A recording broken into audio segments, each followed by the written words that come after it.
मैं हूं सैयद अहमद मुजतबा और आप देख रहे हैं ट्राई वॉक्स। ये जो रील है ये एक पिछली रील की कड़ी है, वो आप हमारे चैनल पर देख सकते हैं। नेपाल के अंदर जो जेन ज़ी इनकलाब आया, हम उसके ऊपर बात कर रहे थे। उसकी जो कुछ इन्फॉर्मेशन थी वो मैंने पहले आपको दे दी है। वहां की जो यूथ थी जब वो सड़कों के ऊपर निकली और उन्होंने एहतजाज किया, तो हुकूमत ने कर्फ्यू की जो है वो सिचुएशन उसका ऐलान कर दिया, लेकिन किसी भी जो वहाँ की नौजवान नस्ल थी उनमें से किसी ने भी इस फैसले को मानने से इनकार कर दिया। और तकरीबन ऑलमोस्ट जो नौजवान थे वो रोडों के ऊपर निकले, उनके हाथों में लाठियां थे, डंडे थे और हत्ता कि उनके पास गन्स भी थी।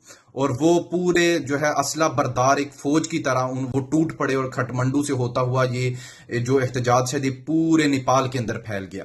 और ये इतना शदीद किस्म का एहतजाज था और इतना शदीद किस्म का ये एक इनकलाबी नोयत का जो है वो प्रोटेस्ट था कि इसने तकरीबन जो वहां की हुकूमत थी उसको पूरी तरह हिला के रख दिया और उनका जो है वो तख्ता उलट दिया। हत्ता कि प्रेसिडेंट को जो है वो फिर इस्तीफा देना पड़ा और वहां अब कोई भी हुकूमत नहीं है।